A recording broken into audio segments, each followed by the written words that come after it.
നമുക്ക് റസൂലുള്ളാഹിന്റെ സ്നേഹമുണ്ട് നമ്മൾ പറയുമല്ലോ, അത് പറച്ചിലുള്ള സ്നേഹമല്ലേ.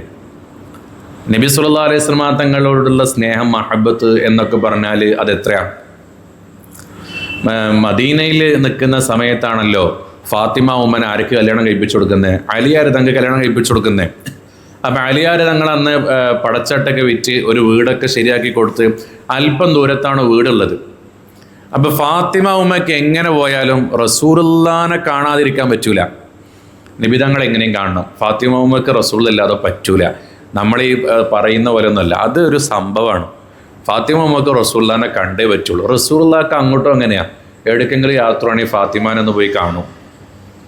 മക്കന്ന് മദീനത്തേക്ക് വരുമ്പോൾ റസൂലുള്ളാഹിൻ്റെ ഏറ്റവും വലിയ വിഷമം എൻ്റെ ഫാത്തിമാനെ കാണാതിരിക്കണ്ടേ എന്നുള്ളതാണ്, റളിയല്ലാഹു അൻഹ. അപ്പം മദീനത്തെത്തിയപ്പോൾ കല്യാണം കഴിപ്പിച്ച് കൊടുക്കുന്നത് മകനായ അലിയാർ തങ്ങൾ തന്നെയാണ്. കാരണം റസൂലുള്ള വളർത്തിയ ആളാണ് മകനായ അലിയാർ തങ്ങൾ. അവിടേക്ക് തന്നെ കൊടുക്കുന്നത്. അലിയാർ തങ്ങൾ പൊന്നുപോലെ നോക്കുമെന്നോ റസൂലുള്ളാഹിക്ക് അറിയും. എന്നാലും ഫാത്തിമ ഉമ്മനെ കാണാതിരിക്കുക എന്ന് പറഞ്ഞാൽ നടക്കൂല. ഫാത്തിമ ഉമ്മ അങ്ങനെ തന്നെയാണ്. എന്തെങ്കിലും നല്ലൊരു ഈത്തപ്പഴം കിട്ടിയാൽ അതുകൊണ്ട് അപ്പം ഓടും റസൂലുള്ളാഹിക്ക്. എന്തെങ്കിലും ഒരു വിഭവം കിട്ടിയാൽ അപ്പം അതുകൊണ്ട് വരും നബി തങ്ങൾക്ക്. അത്രയ്ക്ക് സ്നേഹം. അപ്പോൾ ഈ ഫാത്തിമ ഉമ്മക്ക് എന്ത് ചെയ്യാൻ പറ്റുന്നില്ല? തങ്ങളെ കാണാതിരിക്കാൻ പറ്റുന്നില്ല. അപ്പോൾ ഒരിക്കലും ഫാത്തിമ ഉമ്മ റസൂലുള്ളാഹി സ്വല്ലല്ലാഹു അലൈഹി വസല്ലം തങ്ങളുടെ വീട്ടിലേക്ക് എത്തി. ദൂരം എന്ന് പറയാൻ ഒരുപാട് ദൂരമൊന്നുമില്ല അന്നത്തെ ഒരു പ്രദേശം, പക്ഷേ അതൊരു ദൂരാണ്. നോക്കിയാൽ കാണുന്നിടത്തുണ്ടാകുന്ന ആ കാഴ്ച മറയുമ്പോൾ അതൊരു ദൂരായി മാറി. അങ്ങനെ വന്നിട്ട് ഫാത്തിമ ഉമ്മ ഒരിക്കലും ഹബീബായ റസൂലുള്ളാഹി സ്വല്ലല്ലാഹു അലൈഹി വസല്ലം തങ്ങളുടെ അടുക്കൽ വന്നു. എന്നിട്ട് നബി സല്ലല്ലാഹു അലൈഹി വസല്ലം തങ്ങളുടെ അടുക്കൽ വന്നിട്ട് ഒരുപാട് വിശേഷങ്ങളൊക്കെ പറഞ്ഞു. അപ്പം അന്ന് നബി സല്ലല്ലാഹു അലൈഹി വസല്ലം തങ്ങളോട് ചോദിച്ചു, പിന്നെ എനിക്കെൻ്റെ വീട് ഉപ്പാൻ്റെ അടുത്തേക്ക് ആക്കി തരാൻ പറ്റുമോ എന്ന് ചോദിച്ചു. ഉപ്പാൻ്റെ അടുത്തേക്ക് വീടാക്കി തരാൻ പറ്റുമോ ചോദിച്ചു. അപ്പോൾ റസൂലുള്ളാഹിയുടെ മുഖം ആകണം മാറിപ്പോയി. ഭയങ്കര വിഷമം വന്നു, വേദന വന്നു. എന്നിട്ട് ലോകത്തിൻ്റെ നേതാവായ റസൂലുള്ളാഹി പറയാം, മോളെ ഫാത്തിമ, ഞാനിപ്പോൾ ജീവിക്കുന്നതും താമസിക്കുന്നതും പിന്നെ ഇതിൻ്റെ ചുറ്റുവട്ടത്ത് ഉമ്മമാരും ഉമ്മഹാത്തുൽ മുഅ്മിനീങ്ങൾ തങ്ങളുടെ ഭാര്യമാരൊക്കെ താമസിക്കുന്നത് ഹാരിസ തന്ന ഔദാര്യമായി തന്ന വീട്ടിലാണ്. ഓരോ ഭാര്യമാർക്കും ഓരോ വീടുണ്ട്. ഇതൊക്കെ ഹാരിസ റളിയല്ലാഹു അൻഹു എന്ത് ചെയ്താണ്? ഔദാര്യമായിട്ട്, അതായത് ഔദാര്യം എന്ന് റസൂലുള്ളാഹിക്ക് അങ്ങനെ കൊടുക്കുകയല്ല, പക്ഷെ അങ്ങനെ വെറുതെ കൊടുത്ത വീടാണ്.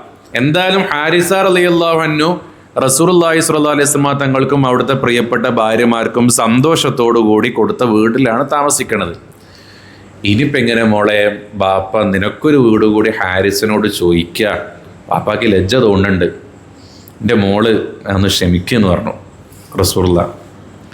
ഫാത്തിമ ഉമ്മയുടെ മുഖക്കാകെ വാടിപ്പോയി. കാരണം വളരെ പ്രതീക്ഷയിൽ വന്നതാണല്ലോ. ഫാത്തിമ ഉമ്മ നേരെ തിരിച്ചുപോയി. തിരിച്ചു പോയിട്ട് ഈ വാക്ക്, ഈ ഒരു സംഭവം ആരറിഞ്ഞു? ഹാരിസ റളിയല്ലാഹു അൻഹു അറിഞ്ഞു. ഹാരിസ റളിയല്ലാഹു അൻഹു പറഞ്ഞപ്പോൾ ഹാരിസ റളിയല്ലാഹു അൻഹു നേരെ ഓടിച്ചാടി എവിടേക്കെത്തി? റസൂലുള്ളാഹിൻ്റെ അടുക്കലെത്തി.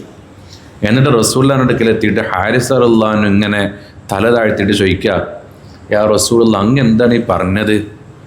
എനിക്കുള്ളതെല്ലാം അള്ളാഹുനും അവൻ്റെ റസൂലിനുള്ളതല്ലേ? ഫിദാക്ക അബീ വ ഉമ്മി യാ റസൂലല്ലാഹ്. ഹാരിസക്ക് സ്വന്തമായിട്ട് ഒരു സ്വത്തുമില്ലല്ലോ. പിന്നെന്തിനാണ് ഹാരിസനോട് ഒരു വീട് വേണമെന്ന് തങ്ങൾ ആവശ്യപ്പെടില്ല? എന്തിനാ ലജ്ജ? ഇതൊന്നും ഹാരിസൻ്റെ അല്ല, ഇത് തങ്ങളുടേതാണല്ലോ എന്ന് പറയാണ്. അപ്പോൾ ഇവർ റസൂലുള്ളാഹിക്ക് ഇവർ എത്രത്തോളം സമർപ്പിച്ചു എന്നുള്ളതാ ഇത് കൊടുക്കുന്ന സമയത്ത്. നബി തങ്ങളപ്പോൾ ഒന്നും പറഞ്ഞില്ല. തങ്ങൾക്കറിയാൻ ചോദിച്ചാൽ ഇവർ കൊടുക്കും, തങ്ങൾക്കറിയാലോ ചോദിച്ചാൽ ഇവർ കൊടുക്കും എന്നറിയാം. പക്ഷെ തങ്ങളുടെ ലജ്ജ, അത് റസൂലുള്ളാഹിൻ്റെ ഒരു പേഴ്സണാലിറ്റിയുടെ ഭാഗം, തങ്ങൾ ചോദിച്ചില്ല. അങ്ങനെ ഹാരിസ റളിയല്ലാഹു അൻഹു തൊട്ടടുത്ത ദിവസം തന്നെ ഹബീബായ തങ്ങളുടെ വീടിനോട് ചേർന്ന് അടുത്ത വീടിൻ്റെ പണി തുടങ്ങി. ആർക്ക്? ഫാത്തിമ ഉമ്മക്ക്. എന്നിട്ട് ആ വീടിൻ്റെ ഉള്ളിൽ നിന്നൊരു കിളിവാതിൽ വെച്ചു കൊടുത്തു. എവിടേക്ക്? ഇപ്പുറത്തോട്ട്. ഉപ്പാനെ കാണാൻ തോന്നുമ്പോൾ കാണാൻ വേണ്ടിയിട്ട്. ഉപ്പാൻ്റെ ശബ്ദം എന്ന് കേൾക്കുമ്പോൾ ആ കിളിവാതിൽ എന്ന് തുറന്നാൽ ഇങ്ങനെ കാണാൻ പറ്റും. എന്നിട്ടാണ് ഫാത്തിമ ഉമ്മക്ക് സമാധാനമായത്. അതൊരു സംഭവമല്ലേ? അപ്പോൾ സ്വഹാബത്ത് എത്രയാണ് റസൂലുള്ളാഹിനെ സ്നേഹിക്കുന്നത്? അവർക്കും അവരുടേതായ ഒരു ചോയ്സ് ഇല്ല. സിദ്ദീഖ് തങ്ങൾ ഒരിക്കലും ഒന്നിങ്ങനെ പറഞ്ഞപ്പോൾ, എനിക്ക് ഏറ്റവും കൂടുതൽ ഉപകരിച്ച സമ്പത്ത് അത് സിദ്ദീഖിൻ്റെ സമ്പത്താണ് എന്ന് റസൂലുള്ളാഹി സ്വല്ലല്ലാഹു അലൈഹി വസല്ലം തങ്ങൾ പറഞ്ഞു. നമ്മളാണെങ്കിൽ ഇത് കേൾക്കുമ്പോൾ സന്തോഷിക്കും. സിദ്ദീഖ് തങ്ങൾ പൊട്ടി പൊട്ടി കരയാം ഇത് കേട്ടപ്പോൾ. അപ്പോൾ റസൂലുള്ളാഹി ചോദിക്കുന്നുണ്ട്, എന്തിനാ സിദ്ദീഖ് കരയുന്നത്? ഞാൻ നല്ല കാര്യമല്ലേ പറഞ്ഞത്, ചീത്തയൊന്നുമല്ലല്ലോ പറഞ്ഞത്. അപ്പോൾ സിദ്ദീഖ് തങ്ങളുടെ മറുപടി, പക്ഷെ തങ്ങൾ എന്തിനാണ് സിദ്ദീഖിന്റെ സമ്പത്താന്ന് പറഞ്ഞത്? സിദ്ദീഖിന് അങ്ങനെ ഒരു സമ്പത്തില്ലല്ലോ.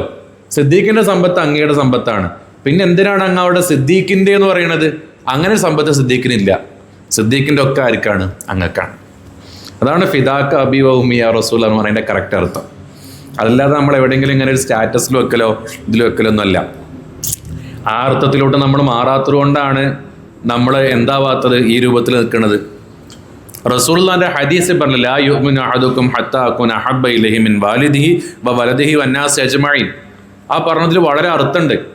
തങ്ങൾ പറഞ്ഞത് നിന്റെ എല്ലാത്തിനേക്കാളും, ബാപ്പനേക്കാളും മക്കളെക്കാളും എല്ലാത്തിനേക്കാൾ കൂടുതൽ എപ്പോഴാണോ നിനക്ക് എന്നോട് ഇഷ്ടം വരുന്നതെങ്കിൽ അപ്പോഴാണ് നീ പരിപൂർണ്ണ വിശ്വാസിയാകുന്നതെന്നാ. എന്താ അങ്ങനെ പറഞ്ഞതിന്റെ അർത്ഥം? എന്താ അങ്ങനെ പറഞ്ഞാൽ അതിൻ്റെ അർത്ഥം എന്താ? റസൂലുള്ളാഹിക്ക് അഷ്ഹദു അല്ലാ ഇലാഹ ഇല്ലല്ലാഹ് വ അഷ്ഹദു അന്ന മുഹമ്മദ് റസൂലുള്ളാഹ് എന്ന് പറഞ്ഞാൽ തന്നെ വിശ്വാസിയാകും എന്ന് പറഞ്ഞാൽ മതി. പക്ഷെ തങ്ങളവിടെ പ്രയോഗിച്ച അങ്ങനെയല്ല. തങ്ങൾ പ്രയോഗിച്ചത് എന്താ? എല്ലാത്തിൻ്റെയും അപ്പുറത്ത് ഞാനാവണം. അതെന്തിനാ അങ്ങനെ പറഞ്ഞത്? ധാരാളം ഹിക്മത്തുണ്ട്. അതിൽ ഏറ്റവും പ്രധാനപ്പെട്ട ഒന്നാണ്, നമ്മുടെ ഉമ്മാനെക്കാട്ടിലും ഉപ്പാനെക്കാട്ടിലും മക്കളെക്കാട്ടിലും എല്ലാത്തിനേക്കാളും അപ്പുറം നമുക്ക് റസൂലുള്ളാഹി സ്വല്ലല്ലാഹു അലൈഹി വസല്ലം തങ്ങളായാൽ നമ്മൾ നന്നാവുക എന്നതിൽ നിന്ന് മറ്റൊന്നിനും നമ്മളെ പിന്തിരിപ്പിക്കാൻ കഴിയൂല. സ്വലാത്തില്ല അല്ലെങ്കിൽ റസൂലുള്ളാഹിനോട് മഹബത്ത് വെക്കുക എന്നതിൽ നിന്ന് മറ്റൊന്നും റീസൺ ആവില്ല. ഒരു തിരക്കും റീസൺ ആവില്ല. റസൂലുള്ളാഹിന്റെ അപ്പുറത്തോട്ടൊരു ലോകം ഉണ്ടാവില്ല. അതാണ് മുൻകാലത്തുള്ള മഹത്തുക്കളുടെയൊക്കെ ജീവിതം എന്ന് പറഞ്ഞാൽ. അതാണ് മഹബത്ത്. അപ്പൊ റസൂൽ അതുകൊണ്ടാണ് പറഞ്ഞത് എന്നെ സ്നേഹിക്കുക എന്ന് പറഞ്ഞ റസൂലുള്ളാഹിക്ക്. ഇപ്പം നമ്മൾ റസൂലുള്ളാഹിനെ സ്നേഹിച്ചില്ലെങ്കിൽ റസൂലുള്ളാഹിക്ക് എന്താ കുഴപ്പം? ഒന്നുമില്ല. അവിടുത്തതൊന്നും കുറയാൻ പോണില്ല. പക്ഷെ നമ്മൾ റസൂലുള്ളാഹിനെ സ്നേഹിച്ചാലേ നമ്മൾ രക്ഷപ്പെടുള്ളൂ. അപ്പം ആ സ്നേഹം പരിപൂർണ അർത്ഥത്തിൽ അല്ലാതാവുമ്പോഴാണ് ചില ലിബറൽ ചിന്തകളൊക്കെ നമ്മിൽ ഇങ്ങനെ കയറി വരിക. അതുകൊണ്ട് നമ്മളൊക്കെ സിദ്ദീഖീങ്ങളാവണം. സിദ്ദീഖ് തങ്ങളെ പോലെ ആവണം. സിദ്ദീഖ് തങ്ങൾ ഇസ്രാ മിറാജ് യാത്ര കഴിഞ്ഞ് സിദ്ദീഖ് തങ്ങളോട് പരിഹസിച്ചാണല്ലോ പറഞ്ഞത്, ഈ അറിഞ്ഞോ ഇന്നലെ നിന്റെ മുഹമ്മദ് ഇവിടെ നിന്നും ബൈത്തുൽ മുഖദ്ദസിൽ പോയി, ബൈത്തുൽ മുഖദ്ദസിന് 7-ാം ആകാശം പോയി, അതും കഴിഞ്ഞ് അള്ളാഹിനെ ഇപ്പം കണ്ട് ഇങ്ങോട്ട് തിരിച്ചു വന്നിട്ടുണ്ട്, ഈ അറിഞ്ഞോ എന്നൊരു ഒരു പൊന്നാര ചോദ്യം ചോദിച്ചു, ഒന്ന് ആക്കിയിട്ട് ചോദിച്ചു. അപ്പൊ സിദ്ദീഖ് തങ്ങളുടെ തിരിച്ചൊരു ചോദ്യം സിമ്പിളാണ്, അങ്ങനെ റസൂലുള്ള പറഞ്ഞോ? ആ പറഞ്ഞിട്ടുണ്ട്. സ്വതക്കത്തു, ഞാനത് വിശ്വസിച്ചു. ഇനി അവിടെ ലോജിക്കൊന്നുമില്ല. എന്ത് അതാ ഇങ്ങനെ പോയി? അപ്പൊ സിദ്ദീഖ് തങ്ങൾക്ക് ബുറാക്കിനെ കുറിച്ച് അറിയൂല, ജിബ്രീൽ വന്ന കഥ അറിയൂല, ഓട് പൊളിച്ചിറങ്ങിയ കഥയൊന്നും അറിയൂല. അതൊന്നും റസൂലുള്ളാഹിക്ക് അന്നേരം സിദ്ദീഖ് തങ്ങൾക്ക് അന്നേരം അറിയൂല. സിദ്ദീഖ് തങ്ങൾ ആകെ ഈ വാർത്തയെ കേട്ടുള്ളൂ, ഈ വാർത്ത മാത്രമേ കേട്ടുള്ളൂ. ഇനി അതിൻ്റെ അപ്പുറത്തേക്ക് ഒരു ലോജിക്ക് ആർക്ക് ആവശ്യമില്ല? സിദ്ദീഖ് തങ്ങൾക്ക് ആവശ്യമില്ല. അതുകൊണ്ടാണ് സിദ്ദീഖ് തങ്ങളെ സിമ്പിളായി പറഞ്ഞത് സ്വതക്കത്തു, ഞാൻ വിശ്വസിച്ചു. നമ്മൾ അപ്പോഴും ചിന്തിക്കും ഇതൊക്കെ ഉണ്ടാവുമോ, ഇതെങ്ങനെ ഉണ്ടാവുക? അതാണ് ഈമാന്റെ വിശ്വാസം, ഈമാന്റെ വ്യത്യാസം. അതുകൊണ്ടാണ് റസൂലുള്ളാഹി പറഞ്ഞത് ലോകത്തുള്ള എല്ലാവരുടെയും ഈമാൻ എഴുതുലാസിലും സിദ്ദീഖോരുടെ ഈമാൻ എഴുതുലാസിലും വെച്ചാൽ സിദ്ദീഖോരുടെ ഈമാനാണ് കനം കൂടാന്ന് പറയാൻ കാരണം അതാണ്.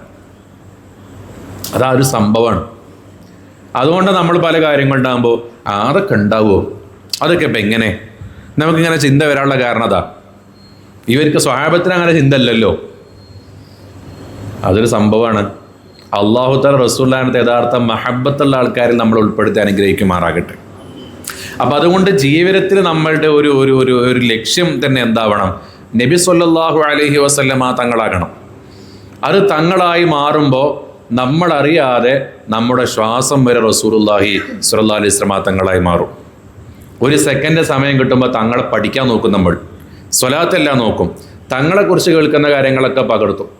ഇപ്പോൾ ഇനിയിപ്പോൾ റബീഉൽ അവ്വൽ വരാനിരിക്കുമ്പോൾ വ്യാപകമായിട്ട് സ്റ്റാറ്റസുകളിലൊക്കെ പാട്ടാക്കാരം, പണ്ടേ മദീനയിൽ എന്നൊക്കെ പറഞ്ഞ് ഇങ്ങനെ പാട്ടുകൾ ഇങ്ങനെ വരും. എന്നിട്ട് തൊട്ടപ്പുറത്തെ പാട്ട് ഏതായിരിക്കും? ഏതെങ്കിലും ഒരു സിനിമാ ഗാനായിരിക്കും. അല്ലെങ്കിൽ തൊട്ടപ്പുറത്ത് ഏതെങ്കിലും ഒരാളുടെ കല്യാണം കഴിഞ്ഞും പുതിയമാരനും പുതിയൊണ്ടും നിൽക്കണമായിരിക്കും. അങ്ങനെ ആയിരിക്കും ഉണ്ടാവുക. അല്ലെങ്കിൽ തിരുവാതിരക്ക് സ്വന്തം കൂട്ടിനെ മേക്കപ്പ് ഇട്ടാണ് ഈ ചേർത്തിയ ഫോട്ടോ ആയിരിക്കും. ഫസ്റ്റത്തെ സ്റ്റാറ്റസ് എന്താ? ഫിദാക അബീ വ ഉമ്മി യാ റസൂലല്ലാഹ് എന്ന് പറഞ്ഞു നിർത്തും. എന്നിട്ട് രണ്ടാമത്തെ മൂന്നാമത്തെ സ്റ്റാറ്റസ് ഇങ്ങോട്ടേക്ക് മാറും. ഇത് മഹബത്തല്ലല്ലോ. അത് നമുക്ക് ഇഷ്ടമുള്ളതുകൊണ്ട് നമ്മൾ വെച്ചത്, അല്ലാന്നല്ല, ഇഷ്ടമുള്ളതുകൊണ്ടാണ് വെച്ചത്.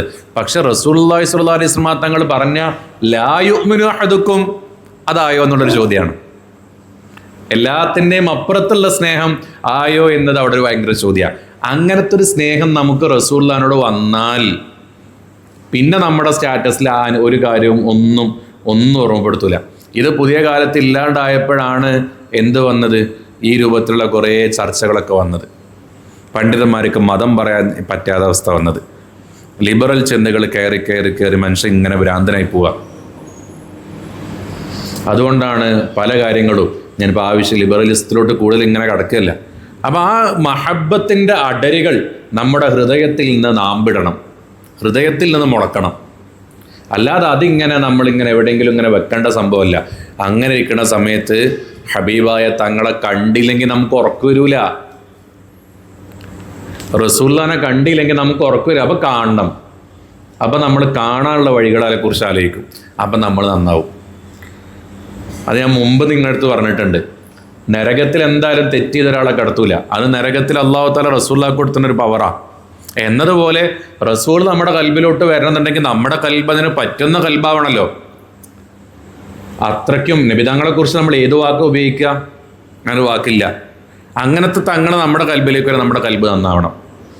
അപ്പം നന്നാവുള്ള പണി നമ്മളെടുക്കും. അപ്പം നമ്മളെന്താകും? ഫായിസീങ്ങളിൽ ഉൾപ്പെടും, ഇരുലോക വിജയികളിൽ ഉൾപ്പെടും. അല്ലാഹു തആല നമ്മളെ ഉൾപ്പെടുത്തി അനുഗ്രഹിക്കുമാറാകട്ടെ.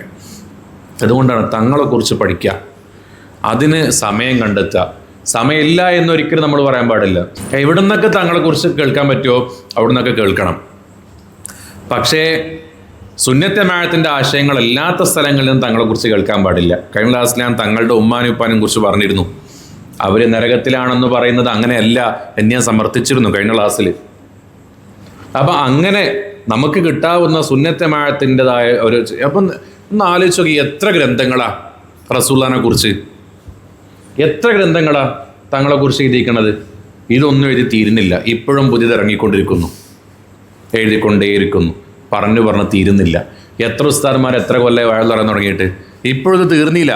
ഇപ്പോഴും ഇതിൻ്റെ ചില ചരിത്രം കേൾക്കുമ്പോൾ നിങ്ങൾക്ക് ഇതുവരെ കേട്ടിട്ടില്ലല്ലോ, ഇത് പുതിയ ചരിത്രമാണല്ലോ, വേറെ ഇതുവരെ കേട്ടില്ലല്ലോ, ഇത് പുതിയ ചരിത്രമാണല്ലോ, ഇത് ഇവിടുന്ന് ഇതാരും ഇങ്ങനെ അച്ചടിച്ചടിച്ചടി ഉണ്ടാക്കണമല്ലോ. അപ്പം തങ്ങളെക്കുറിച്ച് പറഞ്ഞാൽ തീരൂല. അല്ലാഹു തആല തങ്ങളെക്കുറിച്ച് ഒരുപാട് പറയാനും അതൊക്കെ കേട്ട് നമ്മളൊന്ന് നന്നാവാൻ അല്ലാഹു തആല നമുക്ക് തൗഫീഖ് നൽകുമാറാകട്ടെ.